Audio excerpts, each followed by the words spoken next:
Bonjour chers amis téléspectateurs, aujourd'hui nous sommes jeudi et nous parlons encore de la santé. Quel est notre thème du jour? Aujourd'hui nous nous intéressons à la ménopause. Est-ce un passage pour toutes les femmes? C'est ce dont nous parlons aujourd'hui.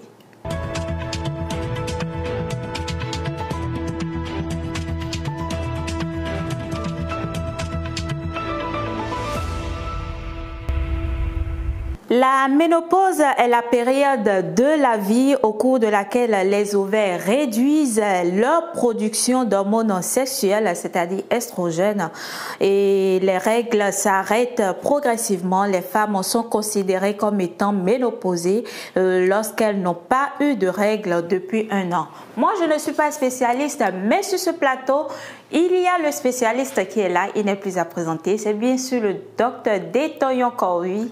Bonjour docteur. Bonjour Rapi. Tout un plaisir pour nous de vous recevoir sur notre plateau. Merci. Merci beaucoup. Alors docteur, la dernière fois nous avons parlé des pètes blanches. Aujourd'hui, nous nous intéressons à la ménopause. Qu'est-ce qu'on peut comprendre par la ménopause? En termes simples, faciles et basiques. En termes simples, la ménopause, c'est l'arrêt des menstruations, c'est-à-dire des règles. Bon, depuis un an. C'est-à-dire que pendant un an, la femme n'a pas eu ses règles. Une femme qui a l'habitude d'avoir régulièrement ses règles. Et cela survient entre 40 et 50 ans. Entre 40 et 50 ans. Et 50 ans. Oui. Et toutes les femmes sont-elles obligées de passer par ce mécanisme-là? Oui, si la femme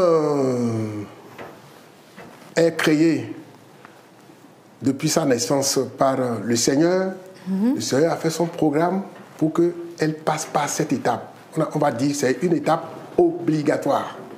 Pourquoi c'est obligatoire? Parce que lorsque la femme, disons-nous, la nidation a été effectuée, lorsque l'implantation de l'œuf est faite dans l'utérus de la femme, au cours de l'embryogenèse, c'est-à-dire au cours de la formation donc, des organes, il y a un capital de follicules que Dieu met déjà en place. Bien sûr. Dès que la femme commence par grandir, dès que la femme commence par avoir ses règles, tous les mois, c'est qu'il y a un certain nombre de follicules qui sont éliminés. Donc, à un âge donné, c'est que le nombre de follicules qui existent deviennent moins importants, si bien que la production des hormones, à savoir l'oestrogène et la progestérone, commence par diminuer. Et c'est ce qui amène donc l'arrêt des règles. L'arrêt des règles. Voilà. Alors dites-nous docteur, quels sont les premiers signes annonçant cela, annonçant bien sûr la ménopause, quels sont les symptômes? Bon, le premier signe, je viens de le dire, c'est que la femme n'a pas les règles. Oui, elle n'a pas les règles. Elle n'a pas les règles et elle s'inquiète de cela. La deuxième chose, bon, soit la femme n'a pas de complications et elle n'a rien. Il y a des femmes qui sont ménopausées et qui n'ont aucun signe. Aucun signe, même pas de bouffée de chaleur? Il y a au moins 14% des femmes. Ah bon? Oui, il y a 14% des femmes ménopausées qui ne présentent aucun signe, c'est-à-dire de complications. Et comme complication, il y a les bouffées de chaleur, plus... Non, elle est là et elle commence par sentir une chaleur qui quitte le bas vers le haut. Ok. Et après, elle commence par transpirer. Ça peut arriver à n'importe quel moment de la journée. Ça peut être la nuit, ça peut être dans la journée, ça peut venir n'importe comment. Ça, c'est le premier signe. Le deuxième signe, la femme commence par prendre du poids, c'est-à-dire augmentation du poids. Avec la ménopause? Bien sûr. Il y a 60%. Est-ce qu'il y a quelque chose qui explique cela? Oui, c'est toujours la prise de poids. La prise de poids, c'est dû au fait que, d'abord, lorsque ces hormones diminuent, il y a d'autres hormones qui sont sécrétées, qui prennent la relève, si bien que la femme commence par manger, disons-nous, de façon désordonnée, de façon anarchique. Et en plus de ça, il faut reconnaître aussi que dès que la femme est en période d'activité génitale, oui. Qu'est-ce qui se passe? Surtout, je dirais, quand la femme commence par dire la maternité. La maternité, déjà, c'est un facteur. Quand les hormones, lorsque la femme conçoit, il y a beaucoup d'hormones qui sont sécrétées, qui viennent pour l'évolution du fœtus et consorts. Ça perturbe l'organisation de l'organisme de la femme. Donc, ce qui fait que la femme commence par prendre du poids elle peut ne pas avoir une boulimie, c'est-à-dire elle peut ne pas beaucoup manger, mais parce qu'il y a un désordre hormonal qui s'est créé à son niveau, elle commence pas à prendre du poids. Il y a aussi ce qu'on appelle les migraines, c'est-à-dire les maux de tête. Il y a aussi la dépression. La dépression, la femme peut développer une dépression. Il y a l'asthénie. Il y a l'insomnie. Il y a certaines femmes qui développent une insomnie pendant la ménopause. La ménopause. Voilà. Donc, en plus de ça, il y a la baisse de libido. Mais là, vous êtes en train de rentrer en même temps des effets que la ménopause pourrait avoir sur le corps de la femme. C'est les signes. Et comme autre complication qui vient s'ajouter, c'est ce qu'on appelle ostéoporose, c'est-à-dire la densité des os qui diminue. Tout ce que je viens de vous citer là, c'est parce que les hormones qui sont sécrétées sont en diminution drastique que ça arrive. Et c'est pourquoi, lorsque nous sommes en face d'une femme ménopausée qui développe l'ostéoporose, elles sont vraiment assujetties à des fractures, surtout les fractures du col, du fémur. Les femmes en font plus que les hommes. Alors, docteur, dites-nous, vous avez dit tout à l'heure que la ménopause, c'est généralement de 40 ans à 50 ans. À 50 ans. Oui. Ben, si la dame, elle n'a pas pu concevoir, parce qu'il y a parfois des femmes, même à 40 ans, elles tombent enceintes. Hein. Oui, 40 ans, c'est pas un problème. Il y a des femmes qui conçoivent même jusqu'à 50 ans. Oui, en fait, la question que je voulais vous poser, c'est de savoir, est-ce que même étant ménopausée, on peut tomber enceinte ou bien... Si on se tient à la définition, une femme qui est ménopausée, c'est-à-dire qu'elle n'a plus les règles depuis 1 an, en principe, ne peut plus tomber enceinte. En principe. En principe. D'accord. Mais le capital folliculaire n'est pas complètement épuisé. Il y a toujours des follicules dans les ovaires, ici, là. Au niveau des ovaires, c'est les ovaires qui produisent... Donc, là où il y a les fleurs, les trucs blancs, là. Les trucs blancs, là. Ce sont les ovaires. Ça, c'est les ovaires. On a l'ovaire droit, l'ovaire gauche. D'accord. Maintenant, même si la femme est ménopausée, il y a toujours quelques follicules présents. Qui restent. Donc, il y a si on fait un traitement hormonal subséquent, la femme peut tomber enceinte. Même étant ménopausée. Bien sûr. Parce que c'est comme si vous allez raviver ces follicules qui sont dormants. C'est comme raviver une flamme, en fait. Très bien. Ces follicules qui sont dormants, vous les ravivez, mais c'est vraiment des cas exceptionnels. Exceptionnels, c'est rare. C'est rare. Ah, d'accord. Alors, docteur, quels sont les problèmes qui sont vraiment liés à cette phase de la vie, là, c'est-à-dire à la ménopause? Il y a certaines femmes qui ne développent rien, donc elles n'ont aucun souci. Mais les autres femmes qui vont développer les complications, vraiment, c'est dérangeant pour la femme. Si on prend par exemple les bouffées de chaleur, vraiment, il y a certaines femmes qui ne supportent pas du tout. Par rapport aux bouffées de chaleur, je ne vous arrête pas, mais vous savez, il y a parfois, en fonction de la pathologie dont tu souffres, ton médecin te propose de faire ce qu'on appelle la ménopause artificielle. Oui.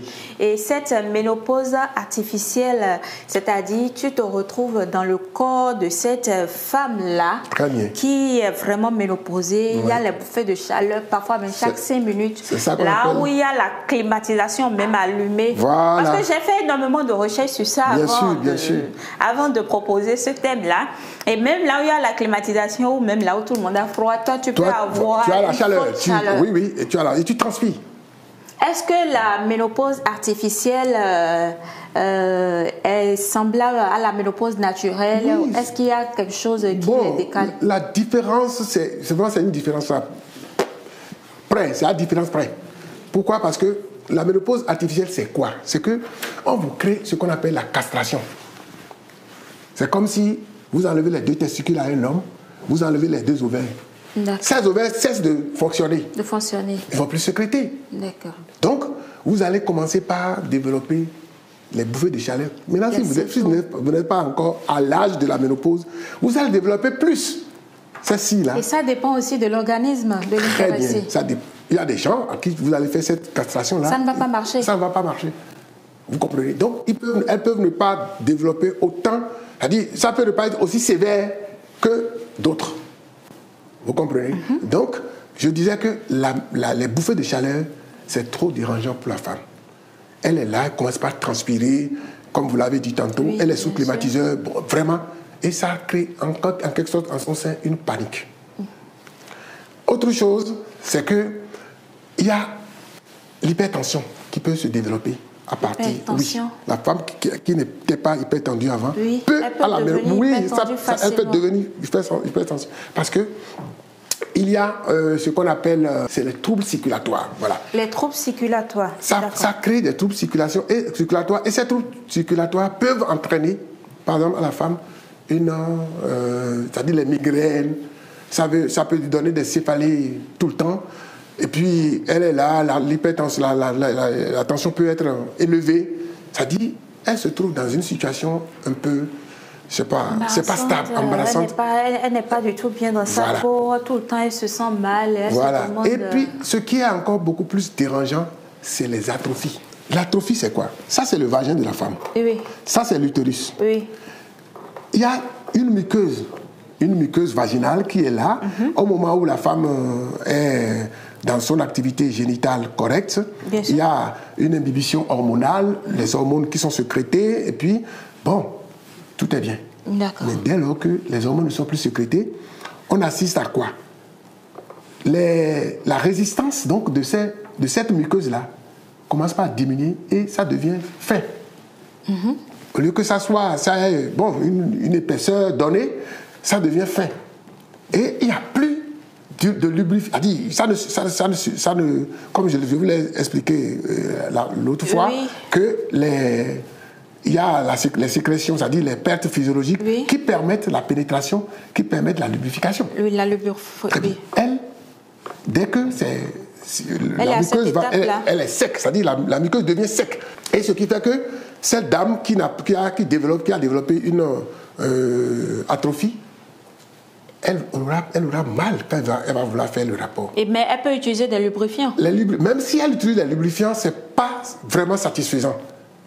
Ce n'est pas souvent satisfaisant. C'est-à-dire, parce que le lubrifiant, c'est quoi? Vous êtes en train d'utiliser le lubrifiant, 1-2 minutes, ça se dessèche. Ah bon? Ah oui. Alors, docteur, dites-nous, est-ce qu'il peut arriver que la femme en ménopausée saigne, c'est-à-dire qu'elle est une fois en passant, qu'elle voit en fait du saignement une fois en passant, sachant très bien qu'elle est ménopausée? En principe, la femme qui est ménopausée ne doit plus saigner. Mais si il arrive qu'elle saigne, il faut voir 3 choses. C'est-à-dire, il faut incriminer 3 choses. Quoi et quoi? Soit c'est qu'elle a développé une inflammation sévère du col. D'accord. Si l'inflammation sévère du col se développe, elle peut saigner par là. Juste là? Voilà le col, oui, le col. D'accord. Ou bien, si ce n'est pas ça, c'est qu'il y a un cancer du col. Il faut soupçonner. Qui se développe là? Oui, il faut soupçonner un cancer du col. À part l'inflammation du col, sévère du col, il faut soupçonner un cancer du col. Il faut soupçonner aussi un cancer de l'endomètre. D'accord. Voilà l'endomètre qui est là. Oui, bien sûr. Ou bien, c'est au cours peut-être d'un rapport, à dire un traumatisme. Un traumatisme. Voilà les 3 facteurs qu'il faut chercher à voir. Pourquoi, pendant la ménopause, elle saigne. Sinon, elle ne doit pas normalement. Elle ne doit pas normalement. Non, elle ne doit pas saigner. Elle doit pas normalement. C'est pourquoi je dis, quand vous voulez faire avec une femme qui est ménopausée, allez-y doucement.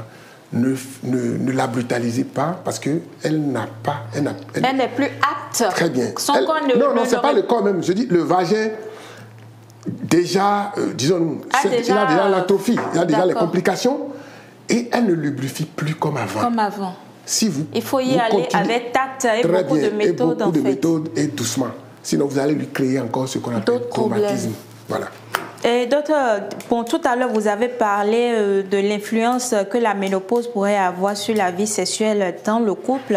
Est-ce que c'est possible d'aller un peu plus en développement par rapport à ça? Une femme qui est ménopausée, chez nous, qu'est-ce que les gens disent? Au village surtout. Une femme qui est ménopausée, les gens disent « Oh, elle ne sait plus à rien ». Elle ne sait plus à rien. Mais ce n'est pas normal. Normalement, une femme qui est ménopausée, c'est à ce moment qu'elle est devenue encore plus utile à son mari. Parce que les enfants sont déjà grands. C'est à ce moment, l'homme doit tout faire pour faire épanouir sa femme. Ils sont à 2, les enfants sont déjà grands. Même s'il y a certains encore à la maison, ils sont pour la plupart grands. Donc, il faut s'occuper. C'est la période où la femme est beaucoup plus stressée. Donc, il faut l'accompagner. Durant la ménopause, surtout lorsque les complications commencent par s'installer, il faut vraiment l'accompagner. Les maris doivent accompagner les femmes. Autre chose que je voulais dire par là, c'est que la ménopause n'est pas une fin en soi. La ménopause n'est pas une fin en soi. Une femme ménopausée peut tout. C'est-à-dire,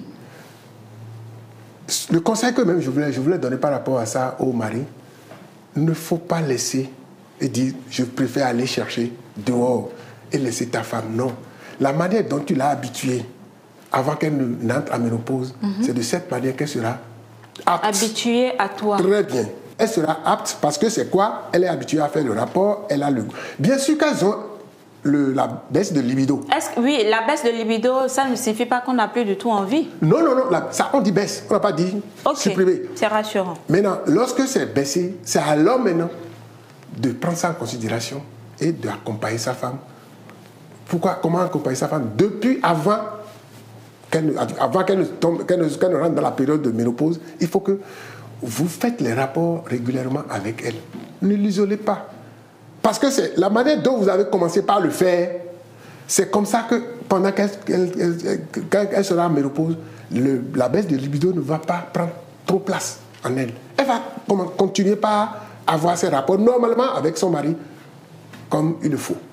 Vous comprenez? Donc, il faut accompagner les femmes lorsqu'elles sont en ménopause, elles sont dans leur période de ménopause là. Je donne l'exemple de ma grand-maman. Dès lors que ma grand-maman elle va cesser d'avoir les règles, le grand-papa a dit, mais c'est fini. On l'a mis là-bas. Et après, c'est pour dire qu'elle est sorcière, elle est ceci, elle est cela. Parce qu'on ne s'intéresse plus à elle. Voilà. Alors, docteur, dites-nous, est-ce qu'il y a un traitement contre la ménopause? Bien sûr. La ménopause qui n'a pas de complications, on ne traite pas. Mais lorsque la femme commence par développer une atrophie vaginale, lorsque la femme commence par avoir les bouffées de chaleur, plus tout ça là, les migraines, l'ostéoporose, la baisse de libido, il faut le traiter. Et le traitement, c'est quoi? On appelle ça le traitement substitutif de la ménopause. C'est quoi substitutif? Entre-temps, elle sécrétait l'oestrogène et la progestérone. C'est ça qui maintenait l'équilibre de son organisme et des organes génitaux qu'elle avait. Maintenant, il faut apporter ce déficit en oestrogène et en progestérone pour que la femme reprenne sa vie. Vous comprenez? Pour que la femme reprenne sa vie. Donc, c'est pour cela qu'on leur donne pendant tout le mois de l'oestrogène, que ça peut être des patchs. L'oestrogène s'injecte? Non, on n'a pas besoin d'injecter. C'est sous forme de patch. Vous mettez ça, vous collez ça quelque part sur votre organisme. Et ça fonctionne? Ça rentre dans l'organisme. Ou bien c'est comme des pommades, mais comme des gels. Comme maintenant, il est recommandé que les 10 derniers jours du cycle, qu'on ajoute de la progestérone. Vous voyez? Maintenant, il y a une période qu'on a laissée, dont on n'a pas parlé, la période qu'on appelle la périménopause. C'est-à-dire la période qui précède la ménopause. Et lorsque vous êtes... Plusieurs les femmes viennent pour ça. Oui. Je n'ai plus les règles il y a 3 mois, je ne sais pas ce qui se passe. Il y a 2 mois, il y a 3 mois. On n'a plus les règles, c'est vrai. On n'a pas encore vraiment atteint l'âge de la ménopause, mais il arrive parfois que même dans la trentaine, vous n'avez plus les règles et ça revient peu de temps après ou bien même après un traitement, oui. vos menstrues reviennent. Les femmes qui ont 30 ans qui développent ça, c'est autre chose. D'accord, oui. Ok. Là, peut-être c'est les ovaires mycopolykystiques qui ont donné les nus-spanioménorrhées, elle peut pas avoir serré pendant 2 mois, pendant 3 mois, ça dépend. Ça dépend. Voilà. D'accord. Donc, quand la femme est dans cette période de périménopause, vous lui proposez un traitement qui correspond. Donc, et le traitement, tout le monde le sait, soit la femme accepte de prendre une contraception ostro-progressive pendant peut-être 6 mois, si elle veut. Mais le traitement substitutif dont j'ai parlé de la ménopause là, ne s'impose pas à tout le monde. On n'impose pas à la population. La femme, on lui propose. Et c'est à elle de dire choisir. Oui ou non. Voilà. Sinon, on a aussi des molécules qui sont naturelles qu'on utilisait avant. Par exemple, l'inocline, qui est un acide aminé, je crois. Que vous aviez l'habitude d'utiliser pour les femmes. Voilà. Donc, c'est un complément alimentaire à base de soja qu'on utilisait. Ça a aidé beaucoup les femmes. Beaucoup les femmes. Oui. Et ça n'existe plus? On ne trouve plus. Parfois, bon, à Lomé, les gens retrouvent un peu, mais c'est pas ça. Mais est-ce qu'il y a d'autres molécules semblables à cela qui font le travail? Il y a la bufène qui a aussi disparu. On ne sait pas pourquoi ça a disparu. Bon, si on prend tout ça, on ne retrouve pas, on est obligé donc de... On cogite, quoi. Pour voir comment gérer en fonction de l'organisme, de la patiente. Mais il faut reconnaître qu'au Bénin, nos femmes sont vraiment à féliciter. Par rapport à ce que j'ai vu en France, oui. Elles supportent, quoi. C'est des femmes qui supportent. C'est comme on dit, les femmes nordiques supportent la douleur. Mais on a appris à la femme africaine à supporter beaucoup de choses. Voilà. Peut-être que c'est mauvais, hein, mais elles supportent. Si bien que quand elles arrivent, rares sont celles qui viennent vous parler de ça. Elles ont ça, mais alors que, bon, il fallait qu'on parle, lorsqu'elles ont des signes de la ménopause, de s'adresser à un médecin pour trouver quand même de soulagement. D'accord. Docteur, nous savons que la ménopause, c'est tout à fait normal, mais dites-nous, que pensez-vous de la ménopause précoce? La ménopause, on parle de ménopause précoce lorsque cela intervient entre 35 et 40 ans. Une femme qui va à ménopause entre 35 et 40 ans, c'est une ménopause précoce. Oui. Il faut vous interroger sur quel âge, à quel âge elle a commencé par avoir les menstrues. Sa maman a été ménopausée. Là, il faut faire vraiment un retour en arrière. Très bien. Est-ce que maman est ménopausée avant 40 ans? Ou bien la tante directe, est-ce qu'elle est ménopausée à 40 ans? Avant 40 ans, vous comprenez? Bien Donc, sûr. Le mécanisme est la même chose. Le mécanisme ne diffère pas de choses-là. Il nous arrive à faire choses-là. Si les femmes se présentent comme ça, qu'est-ce qu'on fait? On demande un bilan hormonal. Si vous demandez le bilan hormonal qui vient là, en même temps, vous voyez la progestérone qui est en baisse, l'oestrogène qui est en baisse, la FSH qui a une perturbation. Il y a une perturbation totale au niveau de l'organisme. Au niveau donc Et est-ce qu'il y a un moyen de remédier à cela? Non, lorsque je vous ai dit que c'est physiologique, lorsque c'est arrivé, le mieux c'est de ne pas, c'est comme si on vous demande, ne défaites pas ce que Dieu a fait. De ne pas forcer en fait. Ne pas forcer. On va lui donner seulement son traitement. Son traitement substitutif. Maintenant, si la femme n'a pas encore accouché, à 35 ans ou bien 40 ans, elle n'a plus les règles, bon, on peut toujours tenter. Tenter de voir. On tente de voir, on la bombarde. Est-ce que vous, en tant que spécialiste, vous êtes déjà retrouvé face à un cas du papa? Moi, ma grande sœur, heureusement qu'elle avait déjà fait 4 enfants. Et elle était ménopausée à 36 ans. 36 ans. Voilà. Là, ça fait vraiment peu. D'accord. La ménopause, un passage obligatoire dans la vie d'une femme. Je crois qu'avec les explications que vous êtes en train de nous donner sur ce plateau, ça nous permet de prendre un certain nombre de dispositions et de ne plus vraiment nous inquiéter lorsque cela va arriver. Alors, docteur, nous allons passer à la prochaine rubrique de notre émission.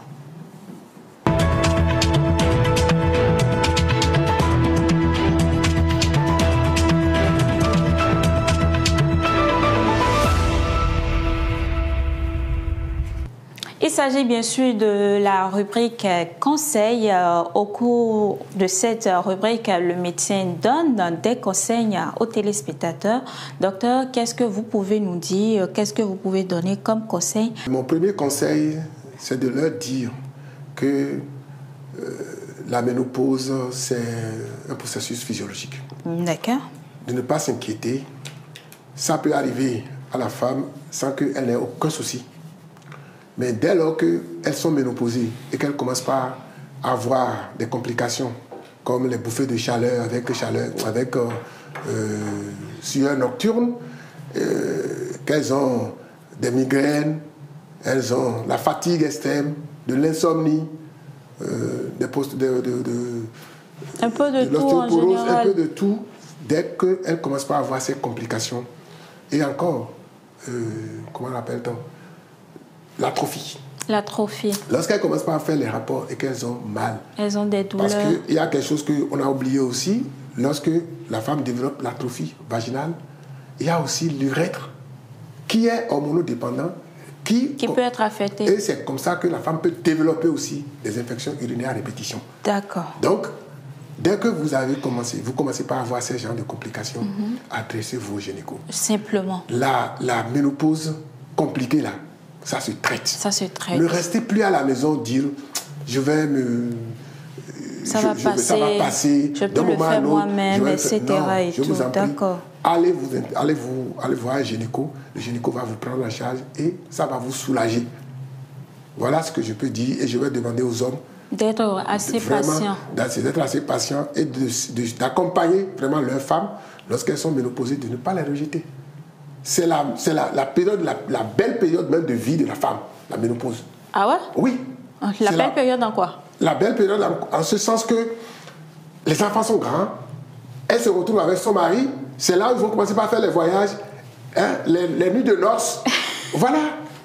Donc il faut... Et tout ça, ça permet à la femme vraiment de mener une vie décente. D'accord. Merci beaucoup, docteur Corvi Detoyon. Merci de toujours répondre à notre appel lorsque le besoin se fait ressentir. Aujourd'hui, nous avons parlé de la ménopause et le docteur nous a donné des explications. Il nous a également donné la définition de quoi il est question. Merci à vous de nous avoir suivis. Vous ne devez plus avoir peur de la ménopause, mais lorsque la ménopause tend vers certaines complications, n'hésitez pas non plus à vous tourner vers un spécialiste pour un bon traitement et pour avoir une vie beaucoup plus apaisée. Parce que le spécialiste l'a dit, la période de ménopause, c'est là la belle vie commence. Bonsoir chez vous.